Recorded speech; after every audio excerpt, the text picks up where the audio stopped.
And this is where that whole writing something that's quote unquote the same but different comes into play. So you do need to deliver on the kinds of things readers are expecting from your genre, but you also need to be able to innovate the conventions of your genre rather than simply regurgitating them. And to me, this is where mastery comes in. So when we're first starting out, we might end up writing scenes similar to what's already out there, and that's okay. But as you get better and better, and as you write further into your draft, you're going to think of ways to innovate on what's been done before.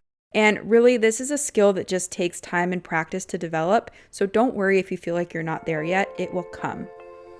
Welcome to the Fiction Writing Made Easy podcast. My name is Savannah Gilbo, and I'm here to help you write a story that works. I want to prove to you that writing a novel doesn't have to be overwhelming. So each week, I'll bring you a brand new episode with simple, actionable, and step-by-step strategies that you can implement in your writing right away. So whether you're brand new to writing or more of a seasoned author looking to improve your craft, this podcast is for you. So pick up a pen and let's get started. In today's episode, we're going to talk about 5 reasons why readers might stop reading a book, and then how to avoid making some of these mistakes that cause readers to stop reading in your draft. And the reason I thought this would be fun to cover today is because last week I had to give up on a book I was halfway through and it killed me. 99% of the time I will finish a book because who knows, maybe it will get better or maybe it will surprise me. But this one book, and I'm talking about a traditionally published book, not one of my clients' or students' books, by the way. But this one book, I just couldn't finish it and I started to wonder why. So then I decided to dig into this topic a little bit more for today's episode. So let's go ahead and just dive right in, shall we? The first reason why a reader might stop reading a novel is because nothing meaningful happens in the opening pages. And what I mean by this is that a lot of writers use the beginning of a story to warm the reader up for what's coming next. So they'll put in a lot of backstory or exposition in the opening pages so that the reader knows everything there is to know about the characters or about the world before anything happens. And this is just not ideal. Imagine your favorite story and think about if the author did this to you. You might think all the backstory and exposition is cool and really fun, but you don't need to know it all before the story starts. So, for example, I love the world building in Harry Potter, but I don't need to know how many floors are in the Ministry of Magic or what flavors there are in Bertie Bott's Every Flavored Beans before I meet Harry on page 1. That would just be too much information and it would be boring. So, what should you do instead if you have a problem like this in your draft? The first thing is you need to make sure that something compelling is happening from the very first page. You might have heard the advice to start with action or to start in media res, and all that's saying is the same thing. Start with something compelling that will pull readers into the story. But there's one caveat here. This doesn't mean to start with car chases or explosions or something super extreme like that. Rather, I want you to think in terms of a meaningful or impactful opening. And meaningful and impactful are subjective, right? So what's a meaningful and impactful event for your character? You can also ask, why does this story need to start today and not yesterday or tomorrow? Because you're looking for the moment that things start to change for your protagonist, even if they don't know it just yet. This is usually a good indicator of when your story should start. And then don't feel like you need to tell readers everything. Instead, just give them enough context to understand what's happening in the scene or the story present, but not much more. You can save all of that for a later scene or chapter. And if you need help with your opening pages, I have a great workshop that can give you some guidance. It's called How to Hook Readers in Your First 5 Pages, and I will link to that in the show notes for you if you want to check it out and learn more. But that's reason number 1. Readers will stop reading a novel if there's nothing meaningful happening in the opening pages of the story. Moving on to reason number 2. The second reason that a reader might stop reading a novel is because it's hard to connect with the point of view character. And what I mean by this is that in most cases, the point of view character is either unrelatable or they aren't behaving like a real person would. So what does this look like? Well, this could manifest in a few different ways. So for example, a story might contain a protagonist who does not react to the events of the story at all or barely ever. Since real people in real life react to the things around them, this would make a character who does not react feel unlifelike and unrelatable. So to avoid this, you really just want to make sure that your point of view characters are reacting or responding to what's happening around them. And the best way you can do this is by showing readers how they think and feel, or how they're processing the events that are happening around them. You should also include how they decide to move forward into the next scene or the next activity based on all of those thoughts and feelings. Another way this shows up is when a character has no goal or motivation driving them forward. And in most cases in real life, we all have goals and we all have things motivating us to take action every single day, no matter how big or how small those goals or actions are. So when a character doesn't have a goal or something motivating them to do stuff, they end up feeling unrelatable and false. And I have a podcast episode that's all about crafting compelling characters. So if you're having trouble with this one, or if you've gotten feedback from beta readers or editors saying that you need to do a little more character work to make your character relatable, go check out episode number 7, and I will link to that in the show notes for you for easy access as well. But basically, for every point of view character, you should know A, what they want, B, why they want it, and C, what's at stake if they don't get it. And you really want each of these things to be specific. So if your answer is something like, my character wants to be happy, you're going to need to dig a little deeper. So what does happiness look like for this character? How will readers know if this character has achieved happiness or not? And the same thing goes for their motivation and what's at stake. So the more specific you can be, the better. And that's the second reason why a reader might stop reading a novel. They might stop reading if it's hard to connect to the point of view characters. Moving on to reason number 3. The third reason a reader might stop reading a novel is because they can't tell what kind of story they're reading. And this is actually the reason that I stopped reading the book that I mentioned in the beginning of this episode.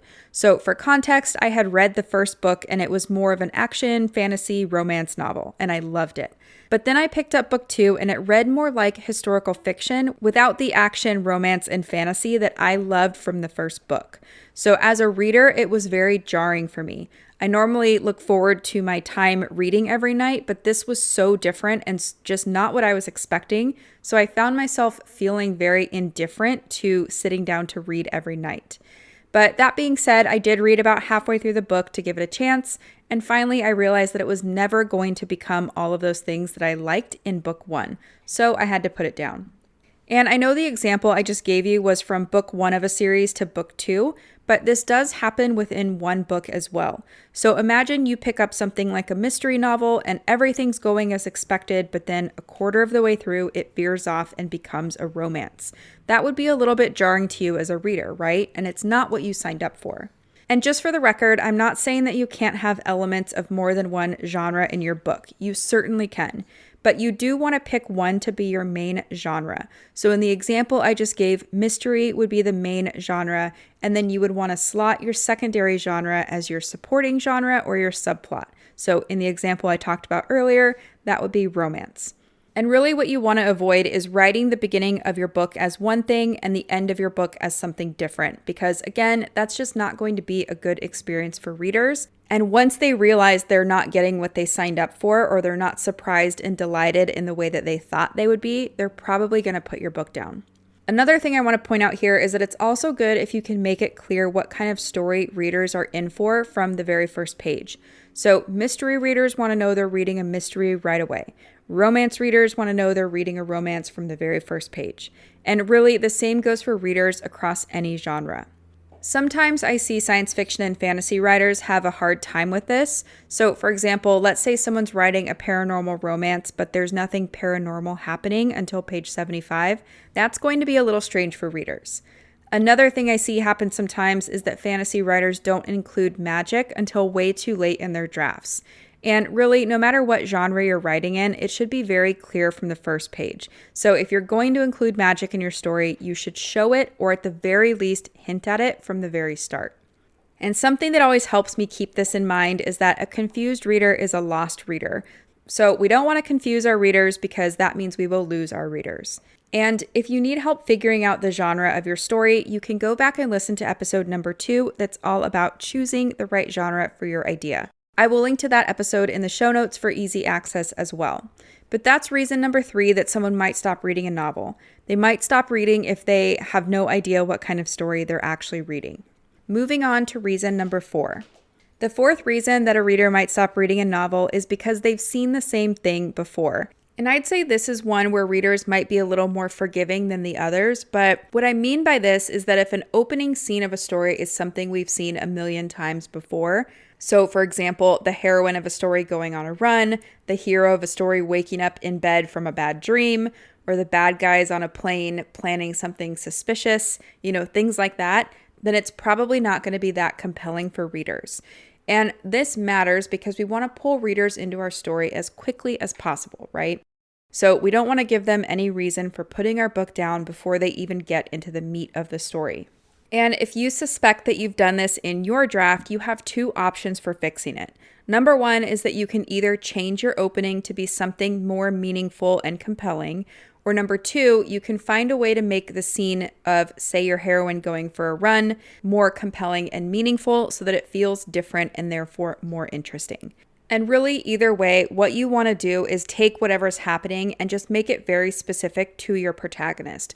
Recently, I worked with a writer whose opening scene was the heroine coming back from a run.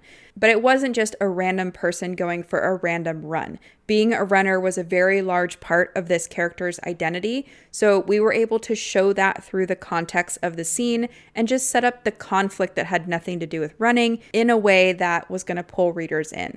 So a little bit of a caveat there are ways to make scenes like this work. It's just you have to ask, is it really appropriate for the story, or can I do better knowing my characters and knowing my plot?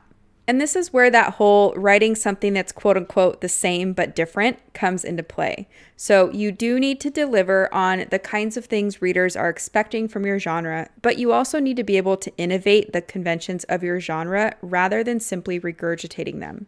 And to me, this is where mastery comes in. So when we're first starting out, we might end up writing scenes similar to what's already out there, and that's okay. But as you get better and better, and as you write further into your draft, you're going to think of ways to innovate on what's been done before. And really, this is a skill that just takes time and practice to develop. So don't worry if you feel like you're not there yet, it will come. But for now, if you want to hear a bit more about genre conventions and how to make sure that you don't go into cliche territory with them, go check out episode number 16 that's all about the difference between genre conventions and tropes. I will also link to that episode in the show notes for easy access as well. But that wraps up reason number 4 that a reader might stop reading. So a reader might stop reading because they've seen the same things done in the same way before. Moving on to reason number 5. The fifth reason a reader might stop reading is because they don't care about what happens next. And the easiest way I like to think about this is that the point of view character in a story is the reader's avatar for experiencing the story. So whatever that point of view character feels, the reader would ideally feel too. And if there's nothing to make the protagonist curious and or constantly moving forward, then there's going to be nothing to make the reader feel that way either. And this does relate back to reason number 2, where we talked about how readers might stop reading if they don't connect with the point of view character in a story. But I have another angle on this one in terms of what you can do to avoid this in your draft. So if you think you have this problem, or if beta readers have brought this to your attention, chances are pretty good that your protagonist isn't trying to find out, discover, learn, or do something in your actual pages. So in other words, your protagonist probably lacks agency.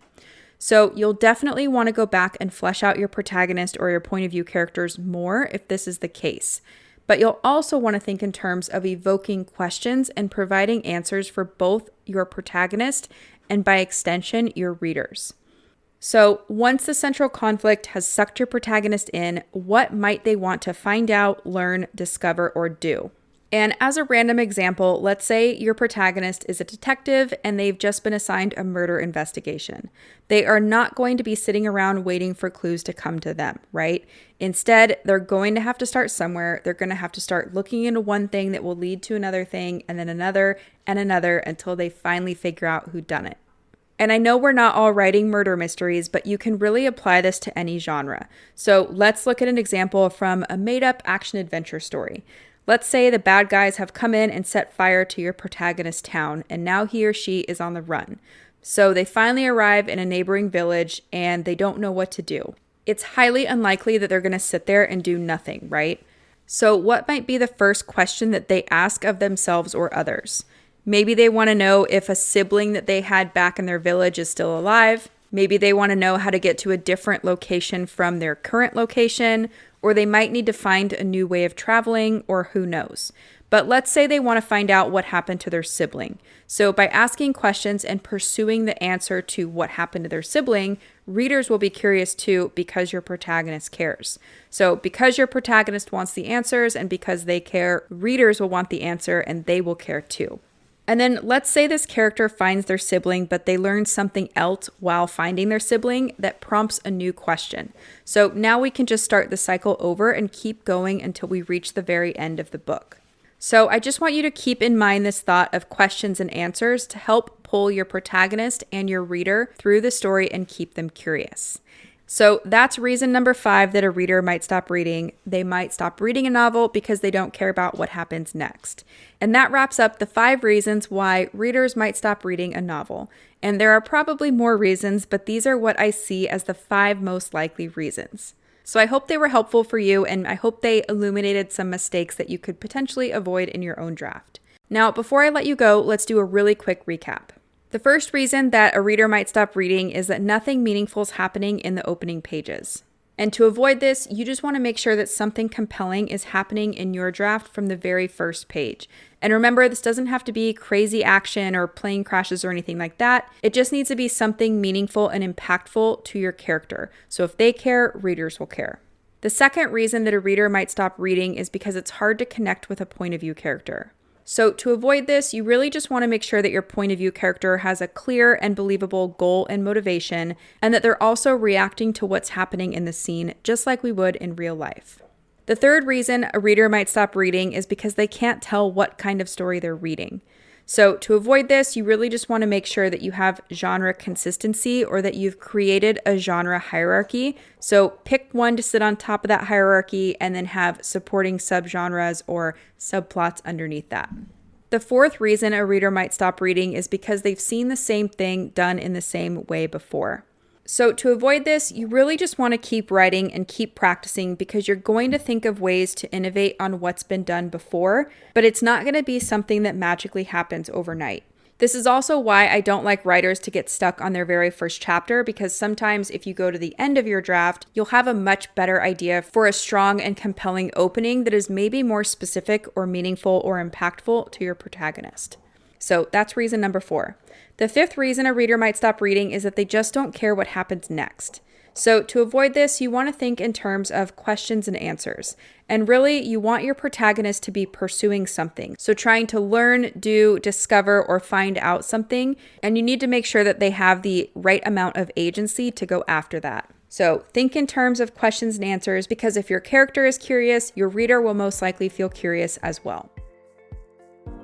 So that's it for today's show. As always, I want to thank you so much for tuning in and showing your support. If you want to check out any of the links I mentioned in this episode, you can find them over at savannahgilbo.com/podcast. And if you haven't done so already, make sure you subscribe to the show because there's going to be another brand new episode coming out next week. If you're an Apple user, I'd really appreciate it if you took a few seconds to leave a quick rating and review. Your ratings and reviews tell iTunes that this is a podcast that's worth listening to. And in turn, that helps this show get in front of more fiction writers just like you. So that's it for today's show. I'll be back next week with a brand new episode. Until then, happy writing.